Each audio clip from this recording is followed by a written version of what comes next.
Welcome to Free Thoughts. I'm Trevor Burrus. And I'm Aaron Powell. Joining us today is Ilya Shapiro, director of the Robert A. Levy Center for Constitutional Studies at the Cato Institute and publisher of the Cato Supreme Court Review.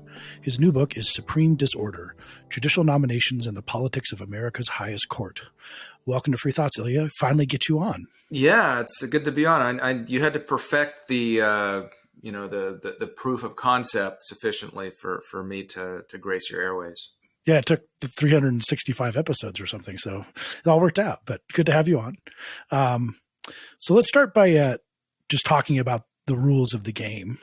What does the Constitution say about judicial appointments and confirmations, and what role are the various branches supposed to play? Article 3 says that there shall be a Supreme Court and such lower courts as Congress may create. And it also says that the president shall nominate, and with the advice and consent of the Senate, shall appoint judges to the Supreme Court. And that is it. As far as we're concerned about the judicial nomination and confirmation process, that is all the Constitution says. What does advice mean in that context? You know, there were debates about this at the founding, whether to provide a more precise definition. And ultimately, they left it general to allow the Senate to exercise its prerogative as it sees fit. And that means giving advice beforehand to the president that, this candidate is better than that one. Or it means after the nomination, whether in public or to the president or on the final, what's come to be understood confirmation vote. But that's as far as this has become defined, and really it's become defined more in terms of practice and tradition, more than in terms of legal fleshing out. So in that first months or the first years of the new government, we had George Washington needing to appoint 6 justices to the Supreme Court. How did he look at his job of appointing justices? Well, each president, going back to Washington, considered political factors. By definition, the president is a politician. Senators are politicians. And the issue or issues of the day changed. With the first setting up the first court, the key factor that Washington looked at was, were they committed to the new government? Were they committed to the new Constitution? How did they view the judicial role? Did they see the Supreme Court and the federal judiciary as being an important player? Did they see the federal government as being an important player in, establishing the new nascent republic? And so even, being very careful and having been by definition a founding father, Washington nominated someone who declined to the nomination. Unusual circumstance, but even of that first slew, he had to do a redo. It wasn't a very prestigious job at the time, though, to say the least. In those first decade at least at the Supreme Court. That's right. It wasn't just in Washington's days with the original 6, as we can call them. If you're a hockey fan, that resonates perhaps. But in the first few decades, if you were a prominent lawyer in Boston, say, or if you had a legal practice, or if you're on the Supreme Court of Pennsylvania, why would you give up those remunerative, prestigious, comfortable jobs to go down to the swamp? Well, originally it was the Washington. There was no White House. They kind of alternated between New York and eventually Washington, D.C. Anyway, go down there where there was no building for the Supreme Court. It was housed in the basement of the Senate. Originally, there weren't that many interesting or important cases, and you had to ride circuit, literally ride on horseback or horse and buggy to the far-flung states to help set up this new federal judiciary. I mean, this was a grueling, a rigorous job physically, in addition to the mental challenges or tediousness, what have you. So indeed, there were a number of people in our history who declined to serve or who declined the nomination, and even who declined to serve after being confirmed. The communications being what they were, sometimes somebody would be nominated and confirmed by the Senate in the same day because it wasn't a controversial pick. But by the time news reached Richmond, Boston, Philadelphia, what have you, and they said, why would I want this job, and declined to serve. Did Marbury v. Madison in 1803 and the rise of judicial review change some of the calculus for confirmation hearings? Because this was effectively the Supreme Court articulating the doctrine that says that it gets to be the supreme law of the land or the supreme decider of the law of the land. And so suddenly it placed itself in a certain way above Congress. So did Congress then change the way it thought about who would get to appoint, who it would allow to be appointed to the Supreme Court? Well, in asking that question, Aaron, it's kind of funny. You stated a malapropism. You might not have realized, but you said, did that affect confirmation hearings? We didn't actually have confirmation hearings until 1916, and we'll get to that and why that was. But what you mean was, did it affect confirmations? Did it affect the type of people who are nominated? It did somewhat. I think Marbury v. Madison in its day, the idea of judicial review was not controversial. What to do with the judicial commissions after the disputed election of the bitterly fought election of Adams versus Jefferson, that was certainly controversial. But the idea of judicial review and the Supreme Court ruling on the propriety, the constitutionality of federal legislation. Remember, this was not invalidating state laws or anything like that. So it was not challenging, state sovereignty or anything like that. The fights about nullification, nothing to do with that. This was about the growth and power of the federal government, and within the federal government, the strength of the judiciary to check the other branches. And so, yes, it did make the Supreme Court more important. It did make those jobs more prestigious, more significant. And Marbury v. Madison, remember, the Chief Justice was John Marshall, a very significant player, perhaps the most significant Chief Justice that we've had. And a lot of people think of him mistakenly as the first Chief Justice. He was not. He was the third. And this, again, goes back to your question, because everything that went on for the first 15 years before Marbury was quite insignificant. And so it was, Marbury was really the birth of the new court, or the Supreme Court coming into its own in a sense of really being its own separate branch, rather than some sort of weird appendage that occasionally issued some random decision. Now, we know about James Madison and Alexander Hamilton and others being involved in debates in the very early 1790s about the national bank and other ways of construing the Constitution.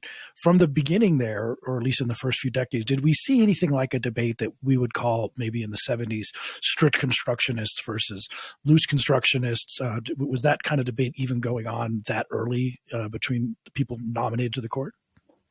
Well, it wasn't so much a debate about originalism, when the people who were the originals, who the founding fathers, the framers, were still alive and could opine and could say, actually, what I meant by that, or what I intended, or however you want to define originalism back in the day. No, it wasn't so much that.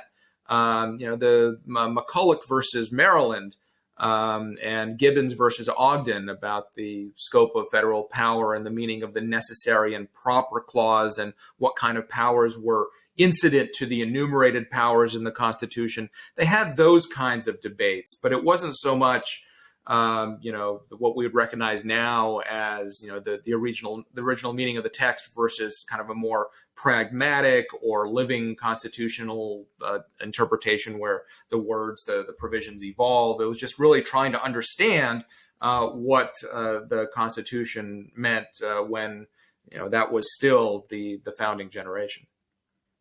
So in that first, let's say, pre-antebellum years, or whatever line we want to draw, in terms of the political fights over nominees, what were the main considerations? If they weren't talking about originalism or strict constructionism or whatever, what would be the reason that someone would be not confirmed to the court, like the most common reasons?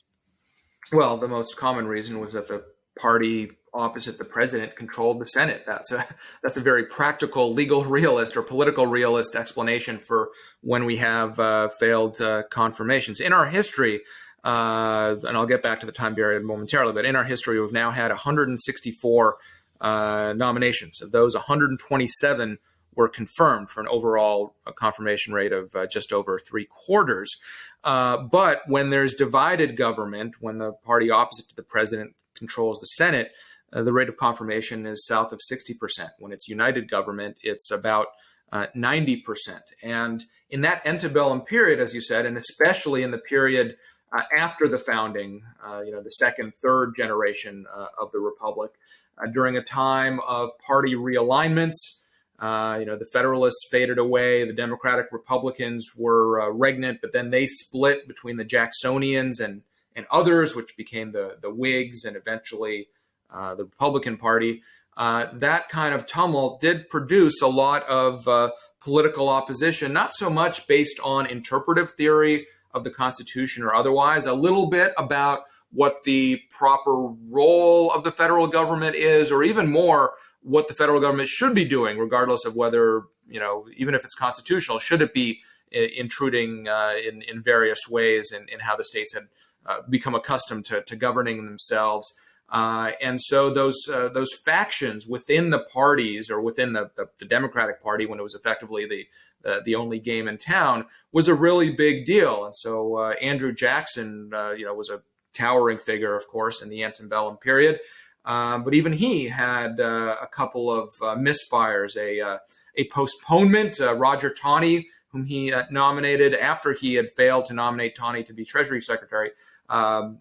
Taney's nomination to the court was, quote, postponed indefinitely. Love that Senate euphemism of procedure, until he eventually was confirmed after a midterm election when the Jacksonians gained in the Senate. But really, between Jackson and Lincoln, to talk about that specifically, the antebellum period, only 8 of 21 nominees were confirmed. I mean, it's quite remarkable. John Tyler, for example, who was known as his accidency, he assumed the presidency after William Henry Harrison caught pneumonia and died after his extra long inaugural address during that snowstorm in March when he didn't have the overcoat.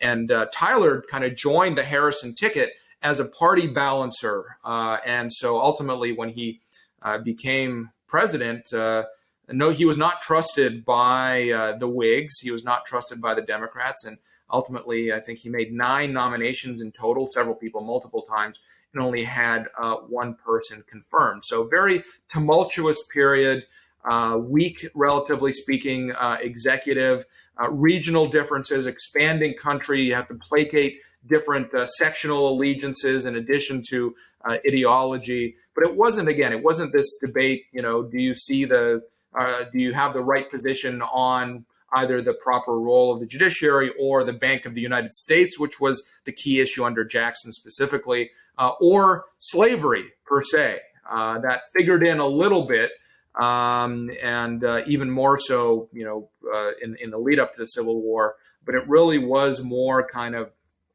base politics, and are you aligned properly with the president? Has the president consulted and balanced regional interests, different factions within his party, that sort of thing?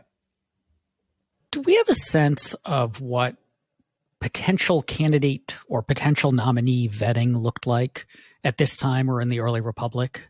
Because a lot of contemporary stuff now that goes on behind the scenes is pouring through a potential nominee's scholarly history, life story, and so on to make sure that, to the extent we can, we've precluded any surprises or anything that's going to blow up a nomination or make it too controversial.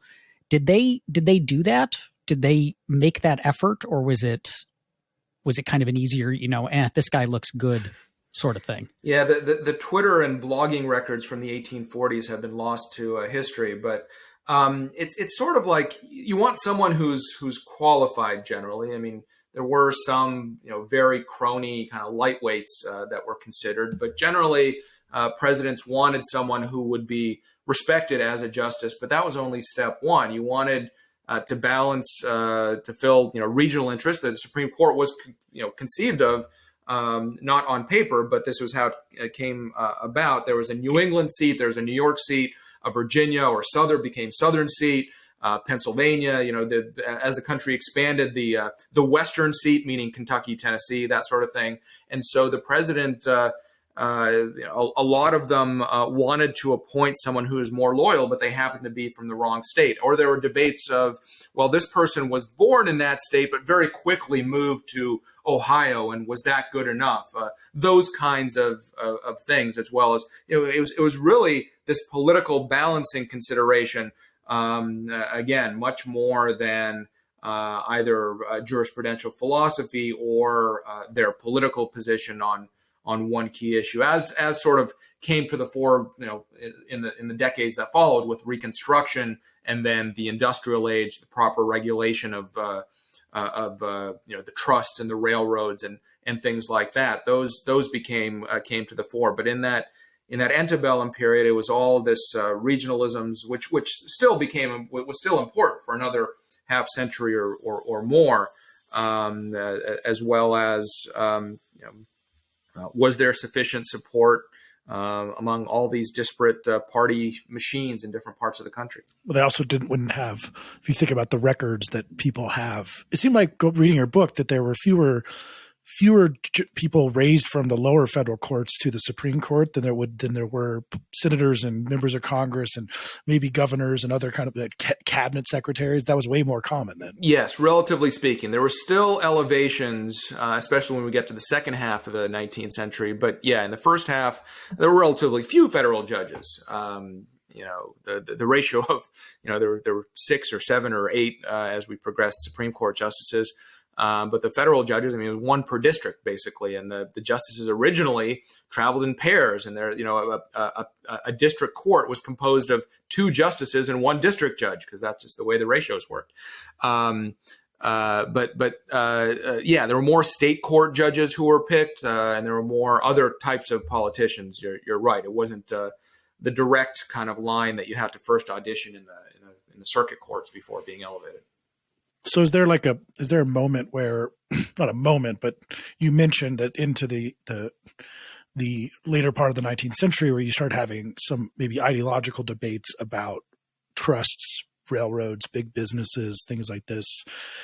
And then it seems like around that time, and maybe it was Roosevelt from reading this book, that you start seeing more people saying, I need a justice who has a specific philosophy about especially big businesses. It seemed like that maybe was the first kind of philosophical vetting kind of moment. Yeah, the very early part of the 20th century with Teddy Roosevelt and then William Howard Taft looking at the quote unquote real politics. And that didn't necessarily mean judicial philosophy, but it meant, I don't care whether you're a Democrat or a Republican. I don't care whether you're, we'll take some geographic considerations into account. But look, what I really want to know is, are you going to be capital P progressive on breaking up the trusts and pushing back on the banks? Or with Taft, are you going to be more laissez-faire? Are you going to, what is your perspective? Not even how you interpret the Constitution or what is your method of statutory interpretation, but your real politics, your political views, which can be instantiated into legal views fairly easier because there wasn't that much of a federal code to implement, and the Constitution was fairly pro-economic liberty. So it's just a matter of, you have the Antitrust Act and you have the Sherman Act and you had other tools at your disposal. But that's really when, beyond satisfying factions within your party, it became, I really want this kind of judge to rule this way on my pet issues. So after the Teddy Roosevelt era, and you said Taft, who of course would become Chief Justice himself, you had mentioned, as you corrected Aaron, that confirmation hearings were not a thing until who? Until Woodrow Wilson. And this is following when Taft was a one-term president, but he got to make 6 appointments, including 5 of them, I think, in the course of 18 months. Just remarkable period when you think about that. Jimmy Carter, for example, Zachary Taylor didn't get to make any appointments in a 4-year term.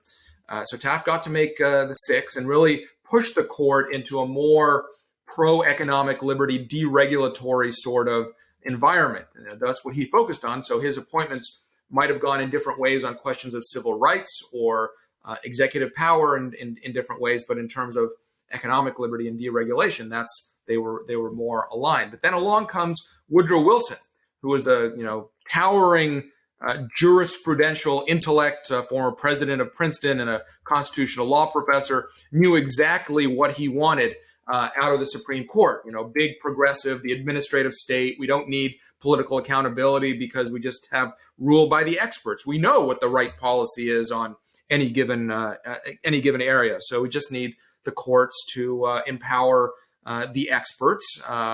And even with that, Wilson's 3 appointments probably had the widest range of appointments of any president. His first one was James McReynolds, cantankerous old coot who probably agreed with Wilson on little other than a belief in antitrust and bigotry.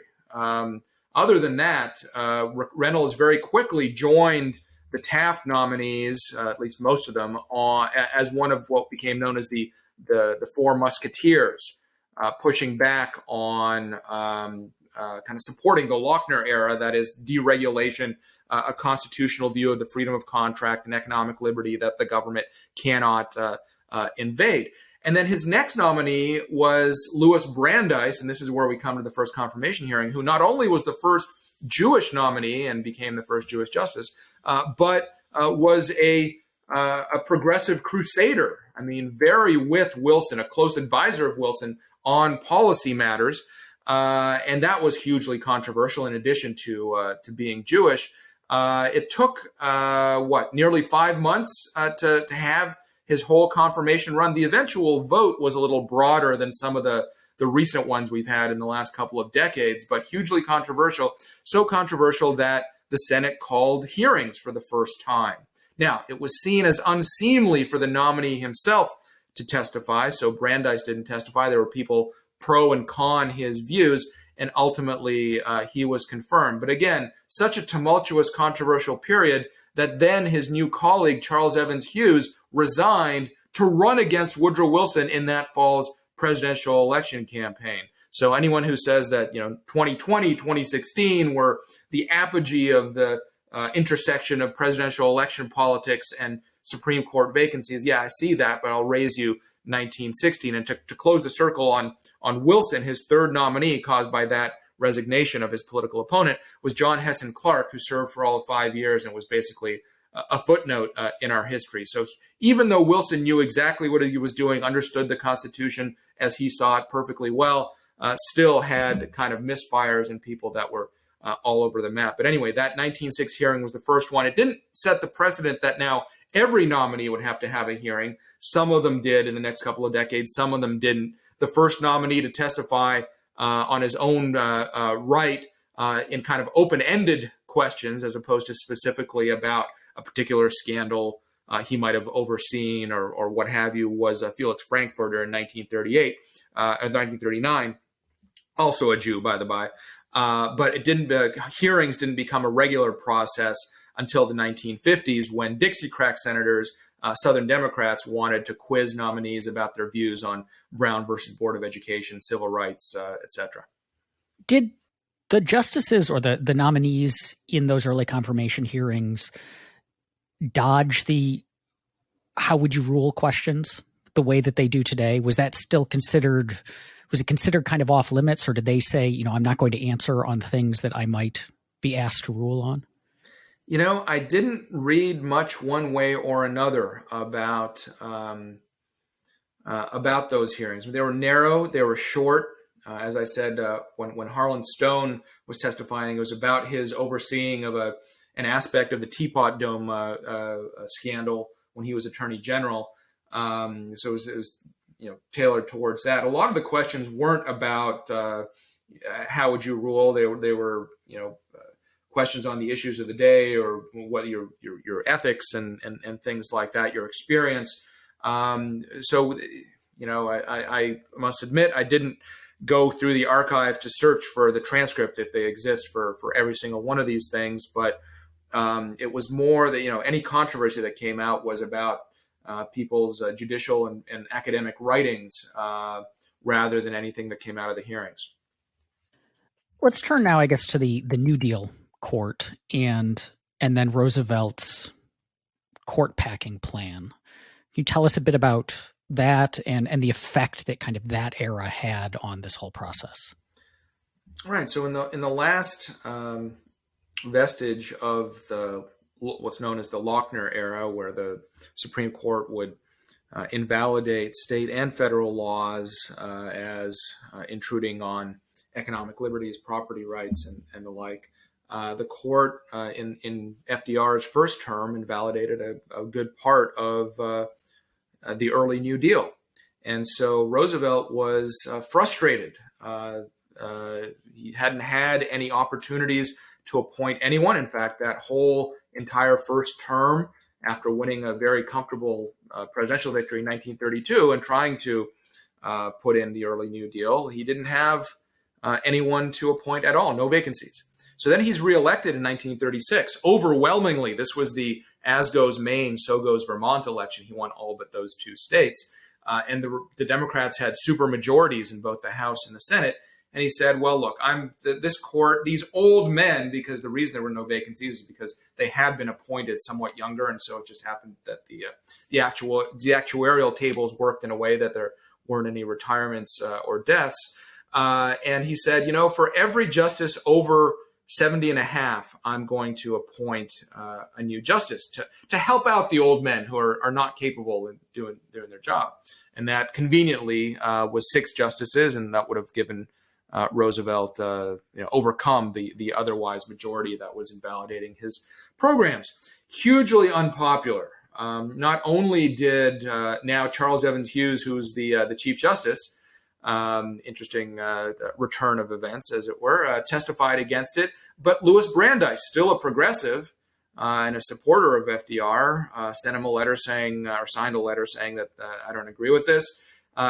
John Nance Garner, Roosevelt's own vice president, campaigned against it. He would end up running in the presidential primary in 1940 because FDR dithered for a long time about whether he would run for a re-election for a third term. Of course, he ultimately did. But anyway, huge opposition in Congress, didn't get a final vote in Congress. And at the 1938 midterms, it proved so unpopular that the Democrats lost 80 seats in the House and 8 in the Senate. They had such majorities that didn't mean that they lost control of those bodies, but it was a big rebuke to Roosevelt. And as it happened, FDR got to pack the court the old-fashioned way. In the 3 years following that failed court packing scheme, he got to make 7 nominations at the end of the day, and as well as elevating Stone to the Chief Justiceship. So at the end of the day, the Democrats maintained the White House and the Senate long enough that kind of the natural political turn allowed FDR to pack the court, but just in the old-fashioned way. As we move into the kind of beginning of the pre-modern era, where it seems to me that you have some of your first huge constitutional disputes that sort of in terms of what path is the nation going to go forward in the New Deal. And then you have kind of the next set of those in the 50s, especially with Brown, and then the Warren Court. And I think it's sort of forgotten how much the Warren Court at least was the beginnings of the creation of the modern conservative legal movement as somewhat of a rebuke to the Warren Court. So is that where you kind of put the beginning of the modern era with the Warren Court and the backlash against it? And then we start having more and more of these controversies about ideology rather than region, or whether or not you consulted the Senate well enough or something like that? The Warren Court was definitely the precursor. In fact, my book, which like Gall is divided into 3, we have the past, which is basically George Washington through LBJ, ending at 1968, which was a pivotal year in legal affairs in America as much as it was for politics, for culture. And then the part 2, the present, as it were, is the next 50 years. So, Nixon and replacing Warren through Brett Kavanaugh. I published this before it came out. Actually, it came out 4 days after Justice Ginsburg passed, but I submitted the manuscript earlier in 2020. And then the third part is, which we'll get to, is the what have we learned and proposals for reform. But yeah, the reason that 1968 is that pivot point is because in the Eisenhower years, Eisenhower he was a moderate Republican, of course, and he tried to look for moderates, solid judges or lawyers who would kind of keep the country on track and be moderate in their views, but also he wanted to balance things out politically. Nevertheless, he famously said that the two biggest mistakes that he had made were both sitting on the Supreme Court, and that was Chief Justice Earl Warren, who, as governor of California, played a major role in helping Eisenhower secure the Republican nomination, and so he rewarded him for that. And Bill Brennan, who was a state Supreme Court justice in New Jersey, although Ike picked him, and in fact, he was originally a recess appointment a month before the 1956 presidential election when Eisenhower was running for re-election. But he picked Brennan, I think, knowing that he had to have known that he was more to the left jurisprudentially. He had that record on the state Supreme Court. He was not a shy or retiring personality, but he wanted to shore up, Eisenhower did, his political support among what were known as white ethnics, and especially Catholics in the metropolitan Northeast. And so he achieved that. I mean, the 1956 election was a landslide for Eisenhower, but then, Eisenhower got what he wanted politically, but perhaps not what he wanted jurisprudentially. And then Warren, somewhat like John Marshall, was so effective in steering the court behind his own progressive views, both on civil rights and on Great Society programs, kind of the expansion of the federal government in the 60s. But of course, when it came time for LBJ to replace Warren, this is in 1968, and he wanted to elevate his friend and Associate Justice Abe Fortas, ran into a buzzsaw of ethical concerns for doing speeches and things like this and not reporting the proceeds, as well as seen as being too much of a crony, famously advising LBJ on things like where to bomb in Vietnam and things like that.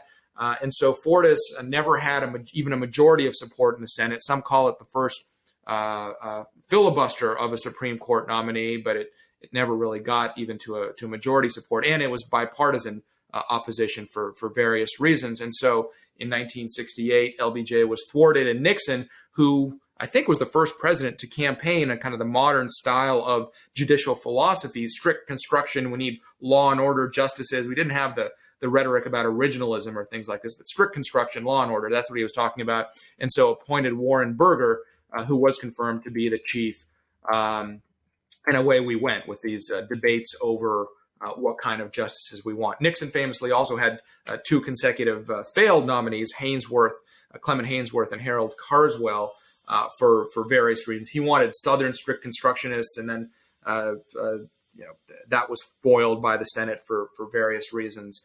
And Nixon ended up appointing Harry Blackmun, the eventual author of Roe versus Wade. So also kind of plays into this narrative of the conservative legal movement that not only are we opposing the Warren Court, but we're snake bit. We're always one vote shy. We're always having presidents who are misfiring for one reason or another. Earlier this year, we had Congressman Justin Amash on the show, and he mentioned kind of the deleterious effect that television has had on Congress of, senators and representatives performing for the cameras when they're in hearings and other public things. I'm curious about that specifically in the context of confirmation hearings. So when was the first televised confirmation hearing, and has TV had an impact on the way that they go, kind of the theatrics and performance of them? Yeah, I mean, it might surprise you that the first fully televised hearing, not just snippets here and there for the nightly news, but the first fully televised hearings were Robert Bork in 1987. Not because Bork was known to be controversial, and we can talk about him, of course, but because that's when C-SPAN got its full privileges to broadcast Senate proceedings. C-SPAN had been started a few years earlier and was mostly focused on the House, and then they got their full license, their full permission to broadcast the Senate, and this was the first major nomination in the Senate once C-SPAN got that, and so that certainly that wall-to-wall, gavel-to-gavel coverage contributed to the notoriety and spectacle of the Bork hearings. Before that, you did have, as I said, there were cameras to record things to put together the nightly news packages, but it wasn't the whole hearings. And you mentioned Bork, which is a good time to get to that. But also, how is Bork himself, and then of course the fact that we created a verb out of his name to Bork someone, but how is that connected to the rise of the conservative and / libertarian legal movement that sort of came after Berger? And I guess I'm going to pin another question, which I think is related to this, based on something you said, which is, why is it that conservatives are the ones who are always disappointed, seemingly, in the justice?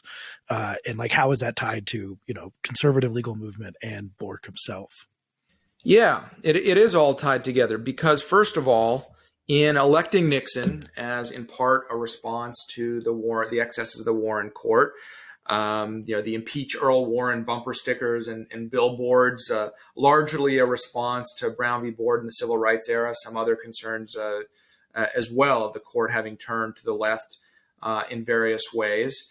The response of conservatives to that, the politicians said, no, we need strict constructionists and law and order. But what did that mean? How did it translate? We didn't have a robust legal theory. So, we had Alexander Bickel in the 50s, who was a professor and then colleague of Bork at Yale Law School, who said that judges should exercise the passive virtues and be restrained and decide not to decide as much as possible. And so the Borkian or conservative reaction to what they perceived as the activism, these days activism just means I disagree with what the judge did, but back then it meant kind of making things up out of whole cloth and substituting the judge's policy views for the Constitution or the statute or what have you. And so the response to that was not, you got that wrong, here's a better theory. It's, why are you being activist? Judges should be restrained.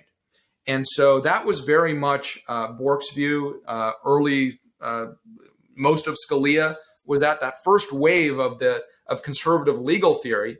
A little bit of Rehnquist. Rehnquist was more kind of on the law and order, strict construction sort of side, the proto-originalist, if you will. But then, right. So Bork was the first big controversy because, for one thing, the Democrats had the control of the Senate. And again, I can't emphasize enough how important the divided versus united government dynamic is for seeing whether there's going to be controversy or difficulty confirming nominees. But also, for some reason, the Roe v. Wade and the growing pro-life movement sort of crystallized in the early 80s, and abortion became a major issue for the first time with Bork as well. It's kind of strange, Roe v. Wade was decided in 1973. The first nominee after Roe was John Paul Stevens, moderate Republican, nominated by Gerald Ford, was not asked any questions about Roe by either Democrats or Republicans. Neither was Sandra Day O'Connor. I mean, there was one squib of a thing, but not really, who was Reagan was fulfilling his promise to appoint a woman to the Supreme Court, and he found essentially the highest ranking woman lawyer, who was a state intermediate appellate judge, having been the state Senate majority leader in the Arizona legislature, Sandra Day O'Connor. And then Rehnquist went up as the Chief Justice, to be elevated to be Chief Justice, along with Scalia, when the Republicans still had the majority in 1986. Rehnquist drew all the heat because of memos that he had written when he was clerking on the court in the 50s, certain things that he had done when he was in the Justice Department under Nixon, and still was managed to be confirmed, again, because the Republicans had a majority. And Scalia sailed through 98 to nothing. He was affable. He was young. He was the first Italian American. It seems strange now, but that was a huge deal back then. And as I write in my book, if Scalia and Bork had been flipped and it came down to those two, if Bork had gone up together with Rehnquist when the Republicans still had the majority, it's more likely than not that he would have squeaked through, and Scalia would have been confirmed, if not unanimously, under the Democratic Senate the following year. But that's not what happened. And so Bork, who answered his first major error was to answer the senator's questions forthrightly and give a tour de force of kind of the intellectual legal world, according to Bob Bork. As Paul Simon, senator from Illinois, who was on the Judiciary Committee, would later write, he was there to score debaters' points and teach the senators rather than getting votes. And Bork, refused to be coached by the Reagan White House, by the Justice Department, which itself was kind of caught on its back foot. They thought that by nominating Bork to replace Lewis Powell, the consummate moderate, they were finding someone who just called them as he sees them. And sure, he might be personally conservative or what have you, but this is a judge's judge, a towering intellect, one of the leading scholars and judges. He was on the D.C. Circuit of his day, and did not expect the attack that came immediately.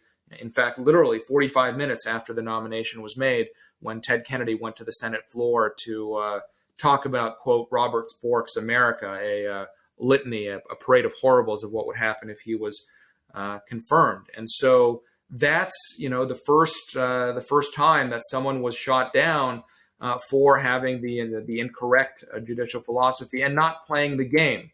Again, after Bork, the nominees learned that you talk a lot without saying very much, and that was sort of that playbook was consummated or kind of guilted with Ruth Bader Ginsburg with her pincer movement about not talking about legal theory or generalities because judges should deal with specifics only, and then not talking about specifics because those cases might come before her. But when Bork was borked, that was, I don't call that the birth of the modern age of judicial confirmation, because, as I said, 1968 was so pivotal in how we talk about judicial philosophy ever since. But it was the first major escalation, and certainly the biggest conflagration at the confirmation hearings live on TV, as you said, Trevor, since those 1916 Brandeis hearings. So can we put our finger on what changed? I mean, we kind of gone over this broad thing, and although Bork is in the beginning, things are different now than they were in, say, 1890 or 1830 in terms of the kind of tests that we're putting on the Supreme Court. So can we put our finger on like what the biggest causes of this change is in how it's just sort of mean and divided and just visceral these confirmation hearings have become? Right. I mean, as we've discussed, politics has always been part of the process. And even if more justices were rejected in our country's first century than its second, we do feel that there's something different now. Confirmation hearings are the only time that judges go toe-to-toe with politicians, and that's definitely a different gauntlet than even President Tyler's nominees ran. So, maybe it's TV and Twitter and the 24-hour news cycle, the viral video, or have legal issues become more ideologically divisive? I don't think so. I don't think any of that is right. The nomination and confirmation process, which has always been a dance among the president, the Senate, and outside stakeholders, that hasn't somehow changed beyond the framers' recognition. And for that matter, political rhetoric was as nasty in 1820 as it is in 2020. I'm sure you're both familiar with those videos of the Jefferson Adams election campaign, when if you look at the pamphlets and the speeches of that campaign put into a modern attack ad, I mean, it's more rhetorically nasty than even what we see now. But I think all of these parts of the current system that we don't like are symptoms of a larger phenomenon. As government's grown, so have the laws that courts interpret and their reach over ever more of our lives. And this senatorial brinksmanship, these toxic hearings, that's symptomatic of a larger problem that began long before Bork, let alone Kavanaugh or Garland or Clarence Thomas. And that's the court's self-corruption, aiding and abetting the expansion of federal power, and then shifting that power away from Congress, the people's legislative representatives, and toward executive branch administrative agencies. And so the court and the judiciary more broadly is called upon to decide so many big issues affecting public policy more than it ever did. And those decisions increasingly turn on the party of the president who nominated the judge or justice. That is to say, what we have is divergent theories of constitutional and statutory interpretation that map onto party preferences at a time when the parties are more ideologically sorted and polarized than at least the Civil War. And so, of course, confirmation battles are going to be fraught because, after all, we have a zero-sum game, whatever the number is, whether it's 9 or 15 or the lower court seats, those matter. And there's no way to compromise when you have that kind of dynamic. And so that's where we are. It's not that all of a sudden senators are more demagogic than they were in the 1960s, or that our battles now over whatever it is, the Second Amendment or affirmative action, are more bitter than the battles over desegregation or the Bank of the United States, or whatever the issue of the day might be at any given time. But this sorting of the parties and the divergence of the interpretive theories brings you to what we have. How do we start fixing it then? How do we start returning this, both the court and the hearings that put people there, to something that we think is better or more helpful or more likely to produce quality justices? One thing you hear about is part of the problem is these are lifetime appointments, so that makes it all on top of all the other stuff of the kinds of cases the court is asked to decide on. When you place someone there, they're there for an awfully long time, and so can have a huge influence. And so, of course, we're going to fight about them. So would setting term limits, lengths of term, only letting them be there for a little while, would that be one way to move things in a better direction? Yeah, there have been a lot of reform proposals. Term limits is probably the most serious one that keeps coming up again and again. And the seminal article about this was written by Stephen Calabresi and Jim Lindgren in 2006 in the Harvard Journal of Law and Public Policy. I mean, it's exhaustive. It convinced me to be at least 2 cheers for term limits, in the sense that if you had 18-year terms with a vacancy every 2 years, and if there's a vacancy because of a death or a retirement in the interim, you get to fill only the remainder of the given term. That would guarantee each presidential term 2 and only 2 vacancies. You know when they're coming in the non-election years. And each seat would be worth marginally less, because only good for 18 years rather than the 30 plus that people now can serve. So that would get rid of the politically timed retirements. It would get rid of the morbid health watches over octogenarian justices, which aren't healthy, and arbitrary vacancies and that sort of thing.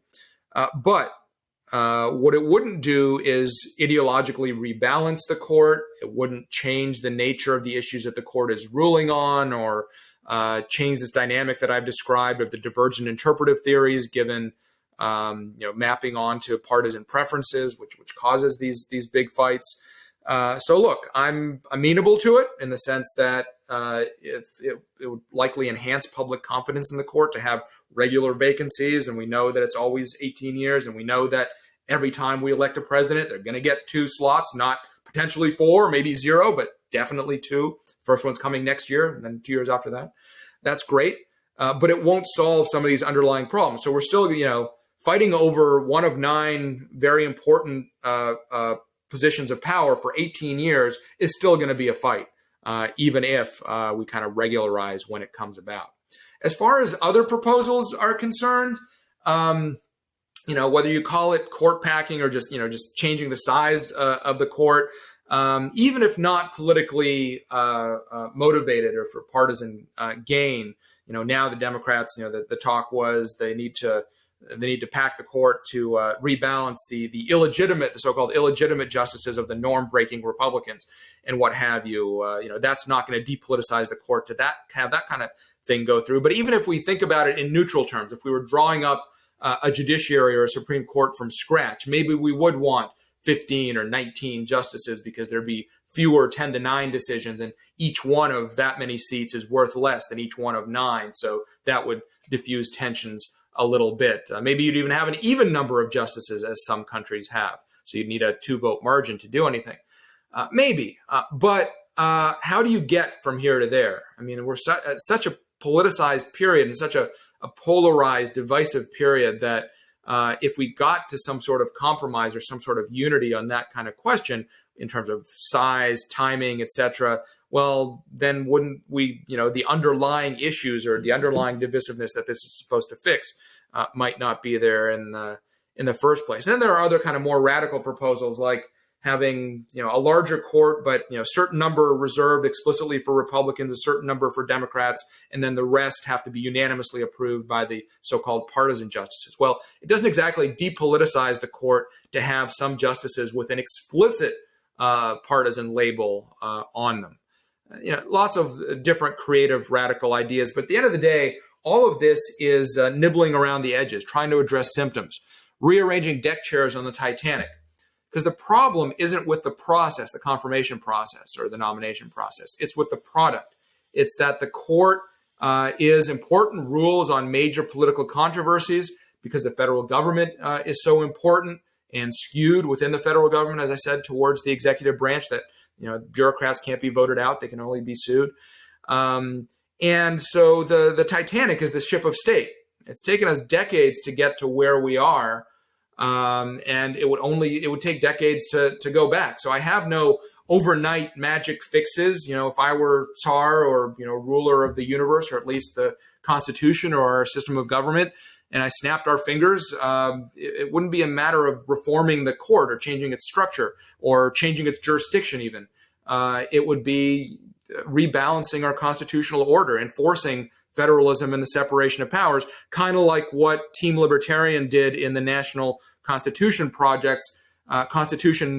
drafting project, where Tim Sandifer, Christina Mulligan, and we joked that all we needed to do was add "and we mean it" to every clause in the Constitution. We added a few other tweaks, but that's it. The court corrupted itself. The court is by letting the rest of the government, the federal government, get away with so many things, it aggrandized its own power and therefore made each of those justice slots so important. And so, why people fight over them tooth and nail. And so in the long term, the only solution, again, not easy, not quick, is to let, Texas be Texas and California be California and Virginia be Virginia, et cetera.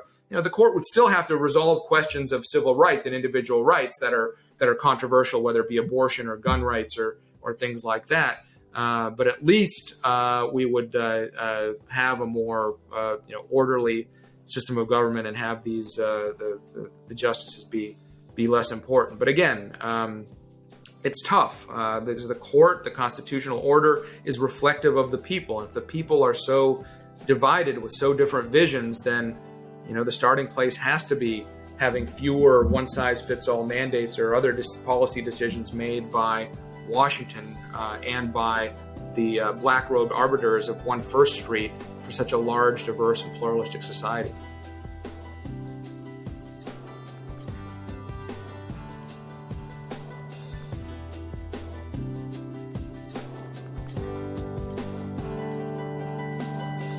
Thank you for listening. If you enjoy Free Thoughts, make sure to rate and review us in Apple Podcasts or in your favorite podcast app. Free Thoughts is produced by Landry Ayers. If you'd like to learn more about libertarianism, visit us on the web at www.libertarianism.org.